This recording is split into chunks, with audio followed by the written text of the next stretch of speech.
leer unas cortas palabras que traía y después, lógicamente, dejamos abierta la sala para que podamos intercambiar opiniones sobre los distintos temas que ustedes crean. La verdad que desafortunadamente en este proceso político es poco el tiempo que nos queda para estar aquí en Bogotá y tratamos de utilizarlo en la mejor forma posible. Veo que dentro de la campaña los uniandinos tienen una excelente capacidad de manejo del horario del candidato. Entre la mitad de 2 reuniones hoy me metieron aquí a poder dialogar con ustedes. Acabo de venir de dialogar con el primer ministro de Jamaica, que está en el país, y ahora pues tengo otra reunión de carácter político. Pero en todo caso yo quiero hacer una breve lectura y después, como les decía, pues quedamos a disposición de ustedes para compartir algunas de las inquietudes sobre, me imagino, el proceso político que está viviendo el país.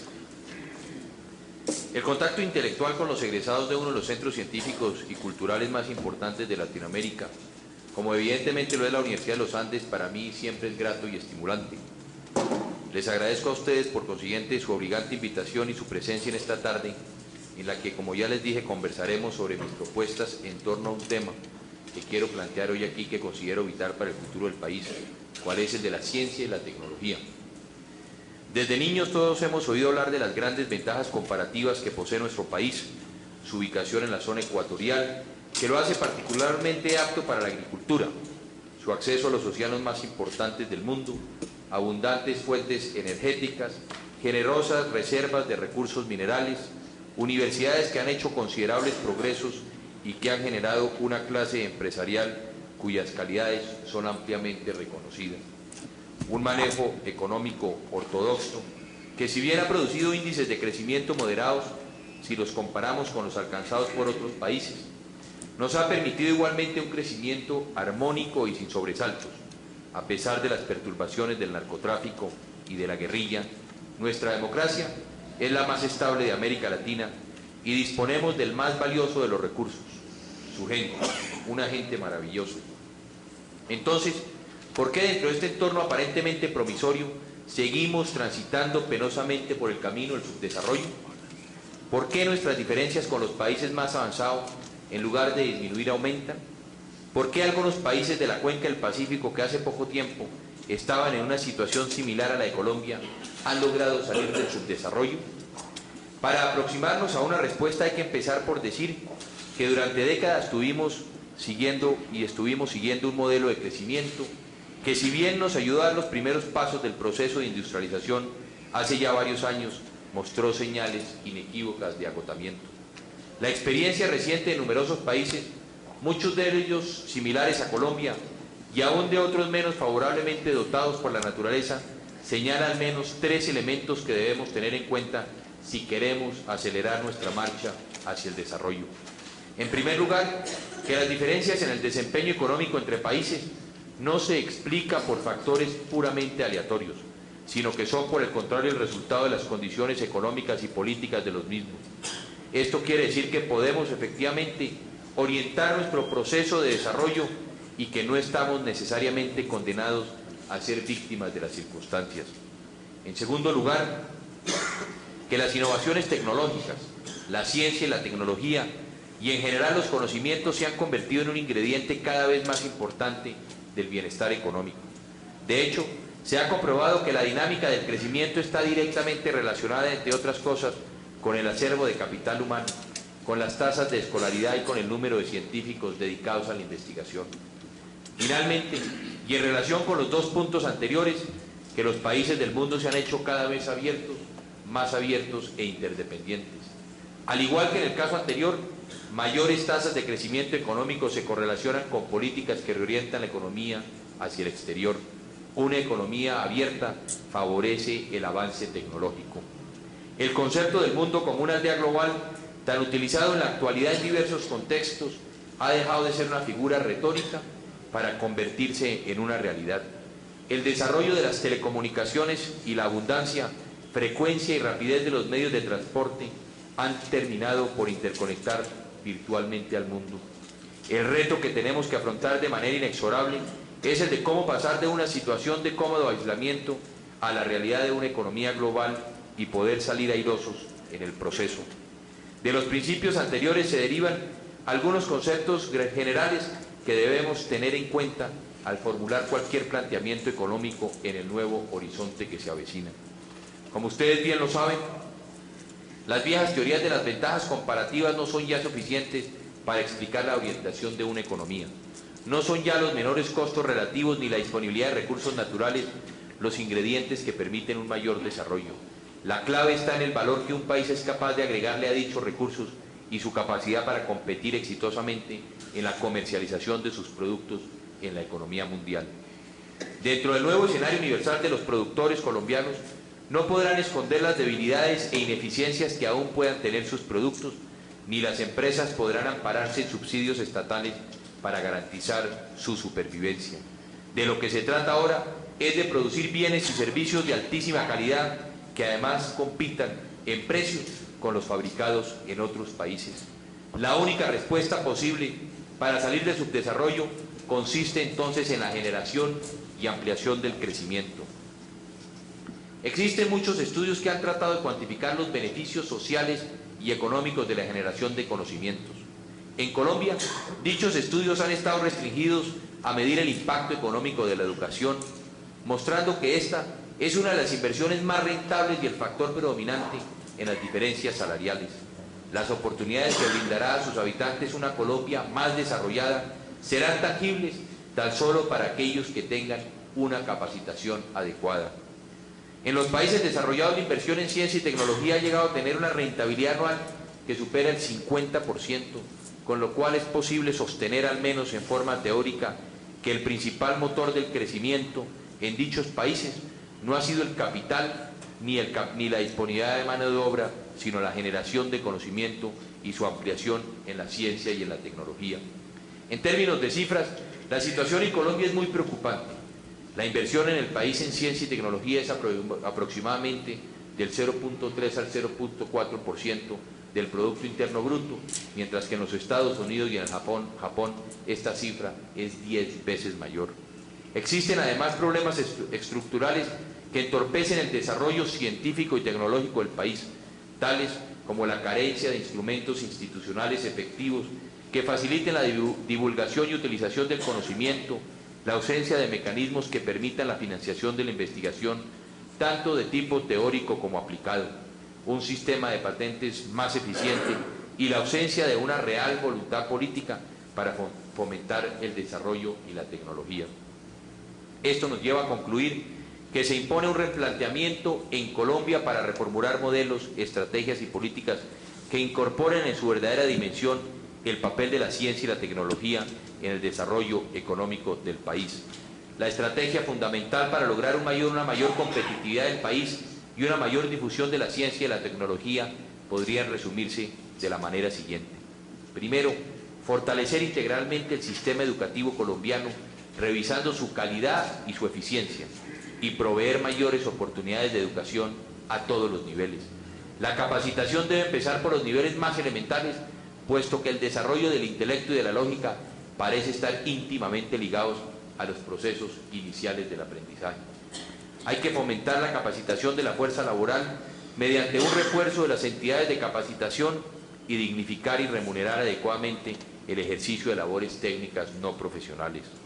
Hay que crear incentivos mediante la concertación y el apoyo directo del Estado y el concurso del sector privado para la difusión de la ciencia y la tecnología al sector productivo y el desarrollo de la investigación ampliada en las universidades y en los centros de investigación. Hay que incorporar dentro de los planes de desarrollo del gobierno la inversión en la ciencia y la tecnología como el motor del crecimiento económico. Hay que establecer las normas de calidad sobre productos manufacturados en el país que sean compatibles con los países desarrollados y crear incentivos específicos para que el sector productivo se comprometa con el logro de dichas metas de calidad. Crear un sistema eficiente y efectivo de patentes y de protección a la propiedad intelectual. Promover la vinculación a Colombia de capital y tecnología extranjeros, particularmente en sectores estratégicos de nuestra economía, velando porque en el proceso se genere una verdadera transferencia tecnológica que beneficie a los trabajadores y a los empresarios colombianos. Para mí, la universidad deberá jugar un papel central en todo este proceso. Para ello me comprometo a concretar las siguientes iniciativas. Se trabajará conjuntamente con las universidades y las empresas para reorientar la formación de los ingenieros y de los administradores hacia una mejor educación en materias de formación básica y hacia las nuevas áreas de aprendizaje e investigación generadas por la introducción de nuevas tecnologías, tales como la informática, la biotecnología y la microelectrónica. En materias de ingeniería, como en muchas otras, se fomentará el establecimiento de sistemas que integren las funciones de formación y entrenamiento a través de esquemas que estimulen una relación más estrecha entre las empresas, los núcleos de investigadores y las universidades. Se incentivará la adopción del sistema de remuneración que premie los logros investigativos. Se incentivarán los programas de doctorado en asociación con las más importantes universidades del mundo, con el propósito fundamental de generar en el país una capacidad autónoma de investigación sin la cual es imposible producir el cambio que requiere nuestra sociedad. Toda esta política nos permitirá vincular directamente a la universidad el nuevo proceso de desarrollo que quiero para Colombia, un proceso más dinámico, sostenido y equitativo que conduzca a la generación de empleo bien remunerado. Esta vinculación se dará gracias a una relación dinámica entre universidad, desarrollo científico e investigación a varios niveles. Al nivel de la investigación básica debe destacarse, por ejemplo, la labor del doctor Manuel Elkin Patarroyo, orgullo de nuestro país, y quien dentro de un entorno lleno de limitaciones terminará salvando millones de vidas con el descubrimiento de la primera vacuna sintética contra la malaria. Este tipo de logros y otros similares deben ser aplaudidos y apoyados por el sector público y privado en Colombia. Pero esta misma relación dinámica debe también jugar un papel determinante en la modernización de nuestro aparato productivo, tanto en lo que tiene que ver con la consolidación de procesos agroindustriales como en la reconversión de la industria propiamente dicha. Trabajando en consonancia con el sector privado, la universidad hará una gran contribución al desarrollo del país. En la reconversión industrial, al igual que en la modernización de su infraestructura, el país deberá dar saltos cualitativos. Es absurdo suponer que el país siga todos los pasos tecnológicos de los países desarrollados y que por ende debemos adoptar tecnologías intermedias antes de modernizarnos. Virtualmente debemos pasar de la mula al jet. Quienes pretenden modernizar sus empresas adquiriendo a bajo precio equipos obsoletos de los países desarrollados cometerán un grave error y no podrán seriamente competir en el futuro. Finalmente, la universidad jugará también un papel en nuestro propósito de vincular las ideas a la organización social y a la vida comunitaria, con lo que haremos de la educación un medio para potenciar el trabajo y enriquecer la personalidad. La búsqueda del conocimiento y la ciencia han sido siempre variables permanentes en la evolución intelectual del ser humano. Existe una avidez insaciable por comprender el mundo que nos rodea y las leyes que nos rigen. Dicho conocimiento se ha traducido a su vez en tecnología que debe estar al servicio de la especie humana. El hombre debe ser el amo de la tecnología y no un esclavo de esta. Como decía Bernard Shaw, la mayoría de las personas observan al mundo que los rodea y se pregunta el porqué de las cosas. Unos pocos piensan en cosas que jamás han existido y otros se preguntan por qué no. En esto consiste la verdadera búsqueda del conocimiento. Muchas gracias. Estamos abiertos, Jorge.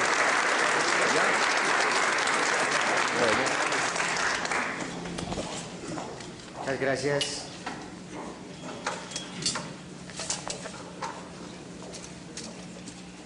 Muchas gracias al doctor Pastrana sobre su presentación. Tiene el...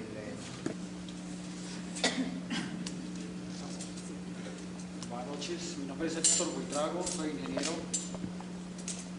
La pregunta es en cuanto al proceso que se está viviendo de globalización. ¿Cuáles van a ser las políticas de su gobierno para entrar a competir y entrar de que se cumple lo que usted acaba de decir?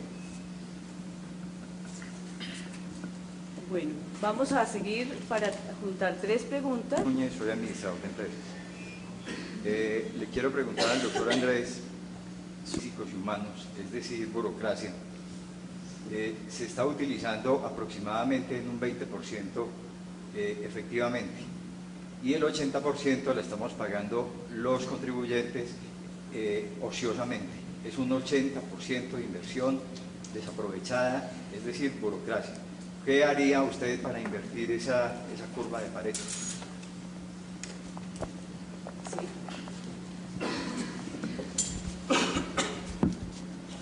Francisco Rodríguez, ingeniero. Me parece muy importante el desarrollo de la investigación y por eso teniendo en cuenta que Bogotá presenta muchos problemas por esclarecer y propuestas por hacer, y además considerando que usted fue alcalde, ¿cuál sería su propuesta para desarrollar la investigación en la ciudad bien atrasada en relación al resto del país como un sistema macro?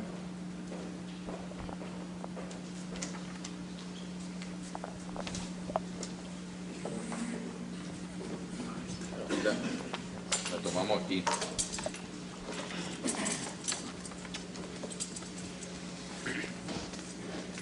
Lo que pasa es que yo pensaría, por eso hice un planteamiento más a nivel nacional por la última pregunta de Francisco, que básicamente pues el alcalde de Bogotá es el que tiene que tomar las definiciones y la política frente a su ciudad.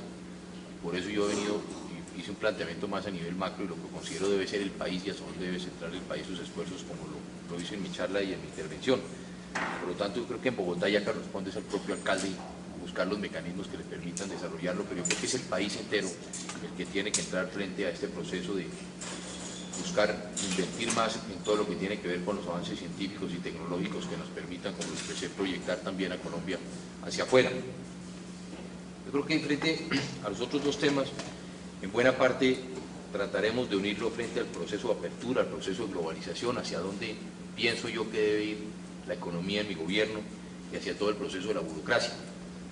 A ver, yo soy un creyente de la apertura y yo he venido respaldando el proceso de apertura que el presidente Gaviria diseñó y que el presidente Gaviria comenzó a implementar desde el gobierno. Pero yo creo que la apertura no puede ser simplemente un dogma. Con la apertura yo creo que hay que hacerle ajustes. Y yo partiría de la base de lo que he venido diciendo a lo largo y ancho de Colombia. ¿Quién le ha cumplido la apertura? Ha sido el sector privado. Quien le ha incumplido la apertura ha sido el sector público. Por eso, tenemos que diseñar una política como la que yo propongo, en que en el próximo cuatrienio tenemos que generar, primero, la creación de infraestructura en Colombia. El propio estudio de competitividad de la firma Porter de los Estados Unidos, que ustedes ya conocen de Colombia, se calcula que los sobrecostos al exportador colombiano están entre un 12 y un 14% por la falta de vías, por la falta de comunicaciones, por la falta de unos puertos eficientes. Por lo tanto, si nosotros no generamos esa infraestructura que nos permita que el país pueda salir a competir a los mercados internacionales, poco estamos haciendo. Si no le damos la oportunidad al sector industrial colombiano que verdaderamente pueda salir a competir, no estamos logrando absolutamente nada. Y por eso, buena parte de mi programa de gobierno está concentrado en generar esa infraestructura que nos permita construir, por poner un ejemplo, 750 kilómetros nuevos de vías para interconectar a la costa con el interior, especialmente hacer autopistas entre Bogotá y Santa Marta y Bogotá y Cartagena, autopistas lo que para nosotros denominamos 2 carriles de ida y 2 carriles de vuelta. Hacia allá hay que centrar los esfuerzos y para eso propongo que invitemos al sector privado para que a través de los sistemas de concesión podamos comenzar a construir estas vías. Pero hay que generar infraestructura, hay que hacer las troncales de la costa que nos permitan conectarnos entre nosotros mismos. Tenemos que hacer inversiones importantes en todo lo que tiene que buscar la eficiencia de nuestros puertos y generar mecanismos que nos permitan que el país se pueda comunicar. Por lo tanto, allá se tienen que centrar los esfuerzos del gobierno para poder consolidar el proceso de apertura. Simplemente se ha generado la estructura, ahora tenemos que comenzar a construir el edificio y por eso tenemos que hacer las inversiones fundamentalmente en infraestructura. Segundo, a mí me preocupa la crisis que viene atravesando el sector agrícola colombiano y hay una crisis profunda y en este proceso de apertura hay que hacer unos ajustes al sector agrícola colombiano. Hacia allá yo también he venido centrando buena parte del proceso que he venido respaldando y del programa que he venido presentando a consideración de los colombianos. Si nosotros no recuperamos el sector agrícola colombiano, no recuperamos el campo, van a ser muchas las dificultades que va a atravesar el país. Y por eso en mi programa yo hablo de que le llegó el momento a la gente, llegó el momento de Colombia, llegó el momento en que el gobierno vuelque todos sus recursos y vuelque esos recursos hacia su gente, hacia buscar solucionar buena parte de los problemas sociales que hoy está viviendo el país. En segunda instancia, con el tema de la burocracia, yo creo que aquí va de la mano el tema de la modernización y el tema de la eficiencia. Porque yo creo que a ustedes les sucede lo mismo que a veces me pasa a mí cuando vamos a los foros. Nos dicen, es que por la apertura se llenó de contrabando Colombia. Es que resulta que la apertura trajo consigo la competencia de en el país. Y ese no es un problema de la apertura, ese es un problema del Estado. Lo que dije yo en mi discurso de lanzamiento, la aduana que tenemos en Colombia es vergonzosa, es penosa, y tenemos que buscar los mecanismos que nos permitan recuperar la aduana en el país. Hoy, ¿qué pasa? Cuando uno ve las experiencias de países semejantes como los que yo estoy planteando, ¿qué pasa con las experiencias? Que entre más se abren los países, más esos países consolidan sus aduanas para evitar la competencia que se les presente a ellos. Pero ¿qué viene sucediendo en Colombia? Que no solamente no tenemos aduanas, sino que hoy los representantes de los contrabandistas están llegando al Senado de la República, que es la cosa peor que le puede suceder al país. Y que estamos siendo los colombianos permisivos como fue el país cuando el narcotráfico también se quiso hacer presente en el Congreso de Colombia. Por eso yo he venido insistiendo que el peor enemigo de la apertura es el contrabando, porque hoy no podemos hablar en el país de generar empleo cuando lo que no estamos tratando de evitar es que se acabe con el empleo que tienen hoy los colombianos. Cuando uno recorre la zona tabacalera en Santander, se da uno cuenta de la miseria que están viviendo los campesinos y que van a comenzar a vivir a partir de este primero o posiblemente el segundo semestre. Ya las empresas colombianas tabacaleras no les van a comprar el tabaco. Han dicho que no tienen los recursos para comprarles el tabaco. Si uno va a la costa norte de Colombia también, a los lugares que son las zonas tabacaleras, también se encuentra de que hay una crisis porque tampoco les van a comprar su producto. En Medellín se comienza a elevar los índices de inseguridad por el tema del contrabando textil, comienzan esos índices a elevarse. Y por último, hoy lo que estamos viendo, el segundo aspecto que decía ya, no solamente la gente habla del contrabando como un problema de la apertura, cosa que no es sino es ineficiencia del Estado, vuelvo insisto, por la falta de aduana, sino segundo, la competencia desleal. Llegó la apertura a Colombia y el país se llenó de productos por la competencia desleal. Ese no es un problema de la apertura, ese es un problema también de eficiencia del Estado y es un problema de que se dé respuesta adecuada a las denuncias que permanentemente vienen haciendo los industriales colombianos de la competencia desleal. Yo la verdad no sé si conozco alguna resolución del Ministerio de Comercio condenando o buscando darle soluciones a las denuncias presentadas por algún industrial colombiano. Aquí se demoran 6, 8 meses, hasta año y medio. Hemos tenido conocimiento de más de año y medio discutiendo el que se ha presentado un caso de competencia desleal en el país y resulta que no se le ha dado respuesta. Si el Estado no es eficiente y no da respuesta a estos problemas, pues lógicamente se va a acabar con la industria colombiana, se va a acabar con nuestra economía, pero este no es un problema de la apertura, este es un problema de la eficiencia del Estado. Y hacia allá tenemos que centrar los esfuerzos. Hoy buena parte de los servicios públicos que estamos pagando, las altas tarifas de servicios públicos, lo hablo por Bogotá, ¿qué estamos pagando? Ineficiencia en nuestras empresas. Las pérdidas negras en la empresa de energía sobrepasan el 30%. Las pérdidas negras en el acueducto sobrepasan el 40%. Que no hay verdaderamente una política gerencial que nos permita recuperar las empresas en el caso de Bogotá. Yo pongo simplemente un ejemplo que creo que puede ser significativo. En la empresa de acueducto, durante mi administración, comenzamos a implementar un programa gerencial y logramos bajar las tarifas del acueducto. Posiblemente el porcentaje no es muy alto, pero haberlas bajado en un 4%, un 5%, lo que quisimos lograr demostrar es que se puede hacer que estas empresas sean eficientes. Ahí está el ejemplo de Medellín. Las empresas públicas de Medellín están hoy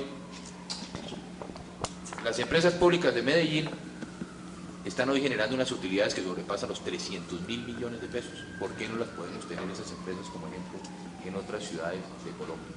Entonces lo que tenemos que buscar nosotros es, a través de todo el proceso de modernización, a través de todo el proceso que nos permita verdaderamente hacer eficientes nuestras empresas, aquellas en las cuales el Estado, yo he venido insistiendo, no es eficiente y no puede competir, yo creo que hay que privatizarlas.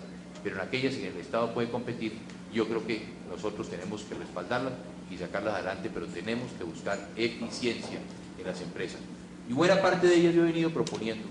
Cuando uno oye los ejemplos y ve los ejemplos de primera mano de Singapur o ve los ejemplos de Taiwán, ¿qué sucede? Cuando uno llega a un astillero o llega a una compañía del Estado, le pregunta a la gente, ¿y usted cuánto lleva aquí de gerente? Le dicen 15 años o 18 años.